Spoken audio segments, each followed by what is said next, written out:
नमस्कार साथियों, एक बार पुनः आप सभी का हार्दिक स्वागत और अभिनंदन है। तो साथियों, आज अपन बात करेंगे राजस्थान हिस्ट्री के एक और महत्वपूर्ण टॉपिक के बारे में। कल की क्लास में अपन ने गुर्जर प्रतिहार वंश पढ़ा था और आज की जो कक्षा होने वाली है, इस कक्षा के अंदर अपन चौहान राजवंश के संदर्भ में जितने भी PYQ क्वेश्चंस बनते हैं आज की इस कक्षा में, आज के इस वीडियो में कवर करेंगे। इसके साथ ही ये जो प्रश्न है ये आपके न्यू अपडेटेड राजस्थान जीके के अनुसार होने वाले हैं और बहुत ही महत्वपूर्ण प्रश्न होने वाले हैं जो आगामी भर्ती परीक्षाओं में आपके लाभदायक साबित होंगे। जिसमें अगर आप CET की तैयारी कर रहे हैं या अगर आप पशु परिचय की तैयारी कर रहे हैं या LDC की तैयारी कर रहे हैं तो आप सभी के लिए बहुत ही महत्वपूर्ण ये कक्षा होने वाली है। तो पूरा लास्ट तक देखिएगा, हर एक प्रश्न बहुत ही महत्वपूर्ण प्रश्न है। इसके साथ में व्याख्या बता रखी है जिसके अंतर्गत आपको 2 से 3 प्रश्न और देखने को मिल सकते हैं। देखिए, जो पहला प्रश्न है, किस इतिहासकार ने चौहानों का ब्राह्मण वंश से उत्पन्न होना बताया है? यानी कौन था जिसने बताया कि जो चौहान है वो तो क्या है, ब्राह्मण वंशी है। तो चौहानों को ब्राह्मण जो है वो ऑप्शन नंबर 1 है। डॉक्टर भंडारकर जो है उन्होंने चौहानों को क्या बता रखा है, ब्राह्मण वंश बता रखा है। तो चौहानों को ब्राह्मण किसने बताया है? डॉक्टर भंडारकर ने। इसके अलावा अगर बात करें तो जो कवि जान है, देखिए कवि जान जिसको क्या कहते हैं, नियामत खां, कवि जान जिसको नियामत खां कहते हैं, इसने एक रचना लिखी थी जिसका नाम था कायम खां रासो। कौन सी रचना लिखी? कायम खां रासो। इस कायम खां रासो में भी चौहानों को ब्राह्मण वंश बता रखा है। तो चौहानों को ब्राह्मण वंश कहाँ बता रखा है? एक तो डॉक्टर भंडारकर ने बताया है, एक कवि जान जो है इस जिसका नाम नियामत खां है, इसने कायम खां रासो लिखी थी और इसमें ब्राह्मण वंश बता रखा है। देखिए, अगर बात करें उत्पत्ति के विभिन्न मत, जिसमें ब्राह्मण वंशी किसने बता रखा है? डॉक्टर दशरथ शर्मा, गोपीनाथ शर्मा और कायम खां रासो। उसके अलावा अग्निकुंड से उत्पत्ति पृथ्वीराज रासो, सूर्यमल मिश्रण और मुहणोत नैणसी ने।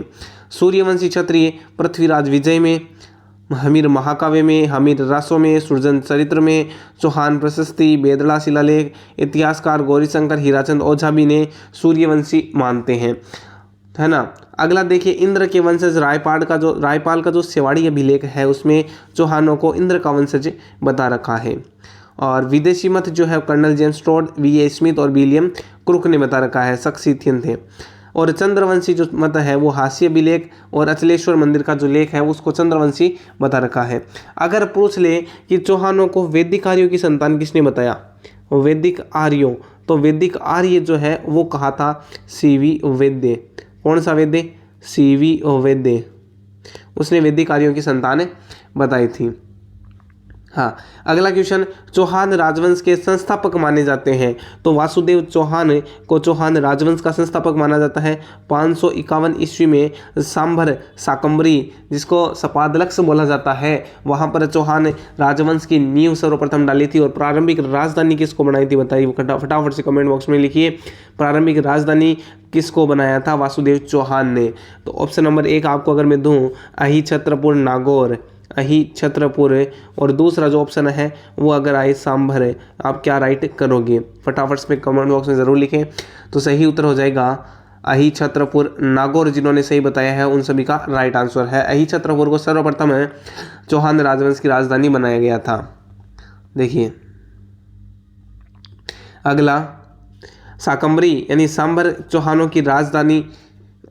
इस वंश के संस्थापक वासुदेव चौहान थे। बिजोलिया शिलालेख के अनुसार उसने सांभर झील का निर्माण किसने कराया था? वासुदेव चौहान ने ही करवाया था। अजमेर नगर की स्थापना के पहले अजमेर के चौहानों की राजधानी क्या थी? सांभर। और सांभर से पहले अही छत्रपुर नागौर थी। अगला देखिए, इसमें हाँ, अगला क्वेश्चन है, राजस्थान के प्राचीन शहर साकंबरी जो वर्तमान में सांभर है को 7वीं शताब्दी में नामक चौहान राजा ने बसाया था। उसमें देखिए 7वीं शताब्दी लिखा रखा है, लेकिन असलियत में जो है वो उल्लेख मिलता है 551 ईस्वी का, वासुदेव चौहान का। तो ऑप्शन नंबर 1 वासुदेव चौहान सही उत्तर हो जाएगा। अगला प्रश्न, चौहान शासकों की प्रारंभिक राजधानी कौन सी थी? अभी बताया था अही छत्रपुर नागौर जो है वो इनकी प्रारंभिक राजधानी थी।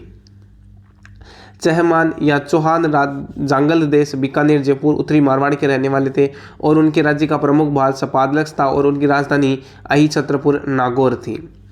किसको चौहानों का मूल स्थान माना जाता है? तो मूल स्थान जो है चौहानों का वो तो सपादलक्ष या सांबर को माना जाता है, लेकिन राजधानी अहिछत्रपुर नागौर होगी। और सांबर झील का निर्माण वासुदेव चौहान ने कराया था, और वहाँ पर शाकंभरी माता मंदिर का निर्माण भी वासुदेव चौहान ने करवाया था। अगला देखिए, अजमेर के चौहानों को के नाम से भी जाना जाता है। तो अजमेर के चौहानों को सपादलक्ष के नाम के चौहान जो है इसके नाम से भी जाना जाता है। शाकंभरी, सपादलक्ष, सांबर, इनके चौहान इनको बोला जाता है। अगला, चंदन राज की रानी रुद्राणी रानी जो पुष्कर में प्रतिदिन 1000 दीपक जलाकर भगवान महादेव की उपासना करती थी, किस वंश से संबंधित थी?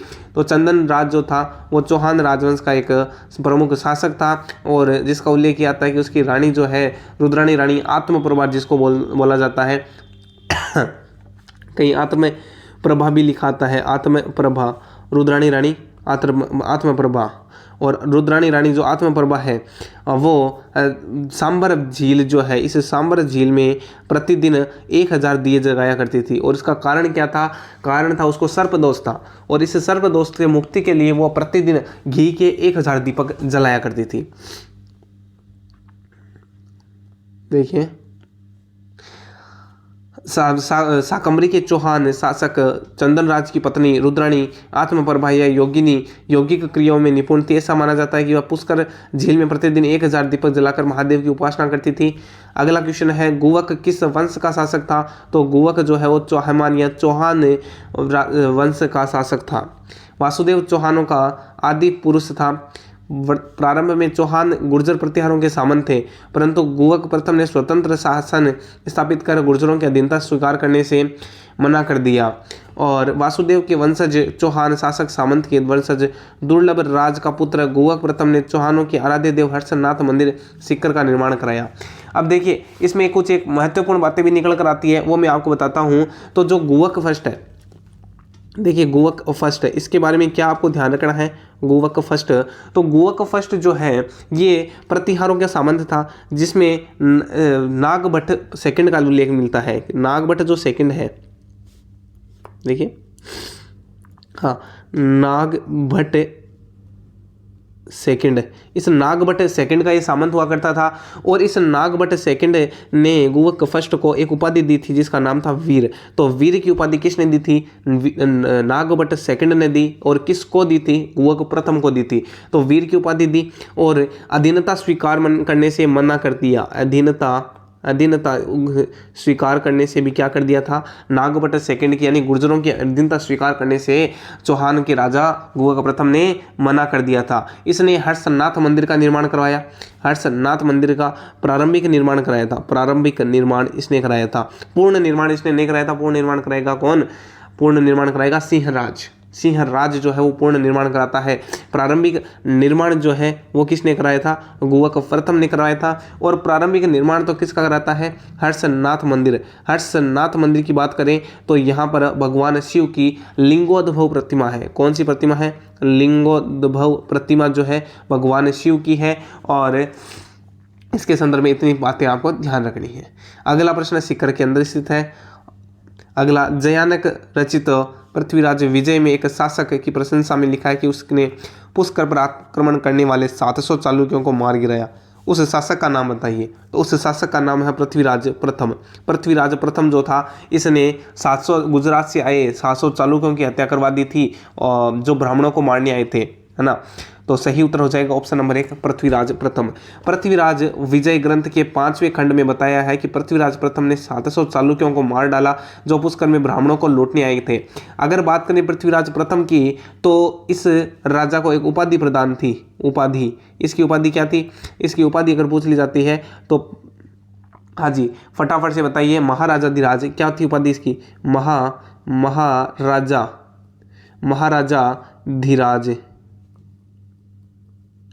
महाराजाधिराज, परम भट्टारक, परमेश्वर। इतनी बड़ी उपाधि किसकी है? तो इतनी बड़ी उपाधि आपके पृथ्वीराज चौहान प्रथम की है। अगला आता है अजमेर का संस्थापक है, सांबर का नहीं पूछा, अजमेर का संस्थापक कौन है? तो अजमेर का संस्थापक अपना वासुदेव चौहान नहीं होगा, गुवुक में नहीं होगा, अजय राज जो है इसने अजमेर बसाया था। तो सही उत्तर हो जाएगा ऑप्शन नंबर 3, अजमेर का संस्थापक अजय राज को माना जाता है। पृथ्वीराज प्रथम जो था जिसकी उपाधि पर ये थी, इसी का पुत्र था अजय राज। इसने चौहानों के साम्राज्य निर्माण काल का समय माना जाता है। इन्होंने मालवा के परमाणु पर दबाव बनाने तथा अपने साम्राज्य को सुरक्षित करने के लिए 1113 ईस्वी में अजमेर नगर की स्थापना की, राजधानी बनाया और जैन धर्म का संरक्षण किया। अजय राज ने श्री अजय देव चांदी के सिक्के, तांबे के सिक्के चलाए। मुद्राओं पर अपनी रानी सोमलवती का नाम भी अंकित मिलता है। अगर थोड़ी सी डिस्कस कर लेते हैं अपन अजय राज की, बहुत ही शानदार शासक हुआ है अजय राज। देखिए जो अजय राज है इसका कार्यकाल तो आता है 1105 से 1133 ईस्वी तक का, लेकिन इसने जो अजमेर नगर बसाया था, अजमेर को राजधानी बनाया था, तो अजमेर बसाया था 1113 ईस्वी के अंदर और राजधानी बनाया और अजय मेरु दुर्ग का निर्माण कराया। कौन सा दुर्ग? अजय मेरु दुर्ग। इस अजय मेरु दुर्ग का निर्माण कराया और क्या करवाया था इसने? तो इसने अजय मेरु दुर्ग बना दिया और इसने यहाँ पर सिक्के चलवा दिए। सिक्के कौन से चलवाए? तो सिक्के दो प्रकार के चले, एक तो अपने स्वयं के नाम पर और एक पत्नी के नाम पर स्वतंत्र सिक्के इसने चलवा दिए थे। स्वयं के नाम पर जो सिक्के चलवाए थे उसमें एक तरफ तो लिखा था श्री अजय द्रुम और एक लिखा था अजय प्रिय द्रम, है ना। उसके बाद में पत्नी सोमलवती के नाम पर एक नगर भी बसा दिया था और सोमलपुर जिसको नगर का नाम या कस्बा जो बसाया था सोमलपुर बसाया था। उसके बाद में इसने जो दिगंबर और श्वेतांबर जो धर्म थे उसमें अध्यक्षता इसने की थी। दिगंबर और श्वेतांबर धर्मों के मध्य इन्होंने अध्यक्षता की थी, ये बात भी आपको ध्यान रखना है। और नरवर्मन परमार को इसने पराजित किया था। मालवा का जो एक शासक था जिसका नाम था नरवर्मन परमार, इस नरवर्मन परमार को इसने पराजित किया था। ये चीज़ें आपको ध्यान रखनी है। अगला प्रश्न देखिए, श्री अजय देव चौहान संस्थापक थे, तो ये अजय पाल चौहान जो है ये अजमेर के संस्थापक माने जाते हैं। अजमेर के अजय राज चौहान के पिता कौन थे? तो जो पृथ्वीराज प्रथम है ये अजय राज चौहान के पिता माने जाते हैं। अगला, अजमेर का पहला चौहान शासक जिसने अपने नाम पर सिक्के जारी कराए अजय राज, और इसने सबसे पहले टकसाल भी स्थापित करवाई थी। अगला प्रश्न है, राजस्थान के किस चौहान शासक को जयानक द्वारा अपने पृथ्वीराज विजय ग्रंथ में पृथ्वी को चांदी की मुद्रा में भर देने का आश्रय दिया जा गया है? तो अजय राज जो सेकंड है इसको दिया जाता है चांदी की मुद्राओं में भर देने का श्रेय। देखिए पृथ्वीराज विजय के 5वें खंड में बताया है कि अजय राज सेकंड यानी सलहना ने मालवा के राजा सुलहन के साथ साथ मुसलमानों को हराया। उसने दुनिया को चांदी के सिक्कों से भर दिया था। ऐसी बात अजय राज सेकंड के बारे में बताई गई है। अगला प्रश्न है, अर्णोराज के बारे में निम्नलिखित में से कौन सा कथन सत्य है? तो अपने राजकाल के प्रारंभ में उसने एक गजनवी आक्रमण को खदेड़ दिया। सही बात है, अर्णोराज ने गजनवी आक्रमण को खदेड़ दिया था। उसके बाद में वह मालवा के नरवर्मन पराजित में असफल रहा नहीं सा, नरवर्मन परमार को इसने भी पराजित किया था, तो ये असत्य हो जाएगा। उसने चालुक्य नरेश जयसिंह सिद्धराज की पुत्री से विवाह किया था, ये भी बात सही है। सिंह राज की जो पत्नी थी उसने सिंह राज की पुत्री थी उसके साथ में इसने विवाह किया था, ये बात भी एकदम सही है। आगे देखिए, इसका मतलब ऑप्शन नंबर 1, ऑप्शन नंबर 3 और वह अपने पुत्र के द्वारा मारा गया। तो इसका जो पुत्र था इसने इसको मार दिया था, अजय राज का पुत्र ने इसको मार दिया था, ये बात भी एकदम सही है। अर्णोराज की बात करें तो पुत्र का नाम था जगदेव। क्या नाम था? जगदेव ने इसको मार दिया था। देखिए अजय राज के बाद अपने पुत्र अर्णोराज ने 1133 में गद्दी संभाली। जब उसने पंजाब के पूर्वी भाग और संयुक्त प्रांत के पश्चिमी भाग को विजित किया, चालुक्य शासक कुमारपाल से हारने पर अर्णोराज की प्रतिष्ठा की काफी धक्का लगा। उसने महाराजाधिराज परमबटार परमेश्वर की उपाधि धारण की थी। हाँ, अगला प्रश्न देखिए, उससे पहले व्याख्या। अर्णोराज ने तुर्क आक्रमणकारियों को बुरी तरह हराया और मालवा के नरवर्मन परमार को भी इसने पराजित किया था। चालुक्य नरेश जय सिंह सिद्धराज की पुत्री कांचन देवी का विवाह अर्णोराज से किया गया। अजमेर में आना सागर झील का निर्माण करवाया। अर्णोराज स्वयं सेव सोते हुए भी अन्य धर्मों के प्रति सहिष्णु था। पुष्कर में वराह मंदिर का निर्माण कराया और इसकी जो मूर्ति थी वो जहांगीर ने पुष्कर झील में फेंकवा दी थी। अर्णोराज ने अजमेर के खतरगच अनुयायियों के लिए भूमिदान दिया और जब भूमिदान दिया जाता था उस समय उसको डोहली कहा जाता था। क्या कहा जाता था? डोहली कहा जाता है भूमिदान को अजमेर में। देवबोध और धर्मघोष उसके एक समय में प्रखंड विद्वान थे, उसने सम्मानित किया था। अर्णोराज के पुत्र जगदेव ने पिता की हत्या कर 1155 में अजमेर के चौहान शासन पर अधिकार स्थापित किया था। तो जगदेव क्या है? अजमेर के चौहानों का पितृहंता माना जाता है। अगला प्रश्न है, अजमेर के किस चौहान शासक ने शासक बनने के लिए अपने पिता की हत्या कर दी थी? तो वो था जगदेव, ऑप्शन नंबर 4। अगला, अजमेर के पास स्थित पुष्कर में वराह मंदिर का निर्माण किसने कराया था? तो वराह मंदिर अर्णोराज जी ने करवाया था। अगला प्रश्न, कटी बांधव या कवि बांधव के नाम से कौन सा राजा प्रसिद्ध था? तो कवि बांधव या कटी बांधव यानी विद्वानों को आश्रयदाता जिसको बोला जाता है वो कौन है? विग्रहराज चतुर्थ, जिसको बिसल देव बोला जाता है। 1158 से 1163 तक इनका काल था। संस्कृत पाठशाला का निर्माण इसने कराया। सरस्वती कंठाभरण जिसको बोला जाता है। हरिकेली नाटक की रचना इसने की थी। देखिए, बात करें 1158 में विग्रहराज चतुर्थ अजमेर का शासक बना। दिल्ली के तोमेरों में दिल्ली में मुसलमानों को पराजित कर उस पर अधिकार किया। समकालीन लोग इन्हें कवि बांधव, कटी बांधव के नाम से पुकारते हैं। इन्होंने संस्कृत में हरिकेली नाटक लिखा और ललित विग्रहराज का एक लेख सोमलदेव इनका दरबारी कवि था। ललित विग्रहराज का लेखक सोमदेव जो था वो इनका दरबारी कवि था। अगर बात करें हरिकेली नाटक की, तो हरिकेली नाटक की जो कुछ पंक्तियां हैं वो कहाँ पर लिखी गई है? एक तो संस्कृत पाठशाला, इनके द्वारा जो संस्कृत पाठशाला बनाई गई थी उस पाठशाला के अंदर अजमेर में जो स्थित है वहाँ पर हरिकेली नाटक की कुछ पंक्तियाँ लिखी हुई है। एक ब्रिस्टल इंग्लैंड में राजा राममोहन राय प्रशस्ति जो है, राजा राममोहन राय की जो प्रशस्ति नहीं, उनकी समाधि जो है वहाँ पर जो हरिकेली नाटक है उसकी कुछ पंक्तियाँ लिखी गई है। अगला, ललित विग्रहराज के रचयिता सोमदेव किस चौहान शासक के दरबारी थे? तो विग्रहराज चतुर्थ के दरबारी विद्वान थे। अगला प्रश्न है, चौहान शासकों में किस शासक को बिसल देव के नाम से जाना जाता है? तो विग्रहराज तृतीय नहीं सा विग्रहराज चतुर्थ, ऑप्शन नंबर 4। ललित नाटक ललित विग्रहराज की रचना किसने की? सोमेंद्र या सोमदेव ने। अगला प्रश्न है, विग्रहराज चतुर्थ की साहित्यिक रचना हरिकेली है। तो हरिकेली एक प्रकार का नाटक है, ऑप्शन नंबर 2। हरिकेली संस्कृत नाटक की रचना किसने की थी? तो विग्रहराज चतुर्थ ने की थी। किस चौहान शासक ने 12वीं शताब्दी में बिसलपुर की स्थापना की? तो बिसलपुर कस्बा जो है वो किसने बसाया था? तो वो बसाया था अपना विग्रहराज चतुर्थ। और बिसल सागर बांध का निर्माण भी इसी ने करवाया। और स्वर्ण युग भी, इस काल को स्वर्ण युग का काल भी कहा जाता है। इसके काल को साहित्य और स्थापत्य की सेवा कर उसने सफाद लक्ष्य राज्य का स्तर ऊंचा उठाया और जवालीपुर नाम का नाम जवालापुर परिवर्तित किया था। जवालीपुर का जवालापुर किया था। और दिल्ली के शिवालिक स्तंभ लेख से ज्ञात होता है कि विग्रहराज चतुर्थ ने म्लेच्छों को बार बार पराजित किया था। किस शासक के राज्य काल में दिल्ली शिवालिक स्तंभ लेख को उत्कीर्ण करवाया गया था?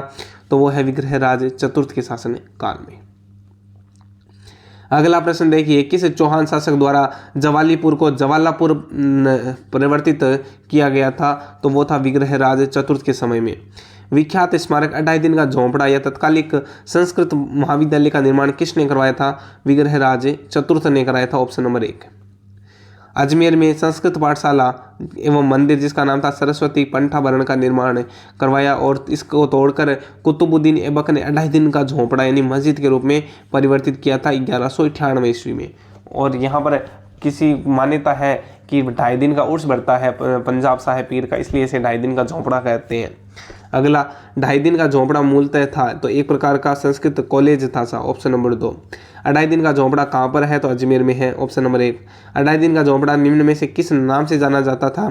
तो सरस्वती पाठशाला या सरस्वती विद्यापीठ, सरस्वती मंदिर या सरस्वती आश्रम। तो सही उत्तर माना गया था सरस्वती पाठशाला के नाम से जाना जाता था। उस स्मारक का नाम बताइए जिसे 1198 ईस्वी में कुतुबुद्दीन ऐबक ने एक मस्जिद में परिवर्तित कर दिया था। तो वो था अजमेर साहिब 2.5 दिन का झोंपड़ा जो था इसको परिवर्तित कर दिया था एक मस्जिद में। अगला और आज का अंतिम प्रश्न है कि किस चौहान वंशीय शासक ने प्रताप लंकेश्वर की उपाधि धारण की थी? तो सोमेश्वर ने प्रताप लंकेश्वर की उपाधि धारण की थी। तो साथियों आज के लिए इतना ही, मिलते हैं नेक्स्ट क्लास में, तब तक के लिए जय हिंद जय भारत।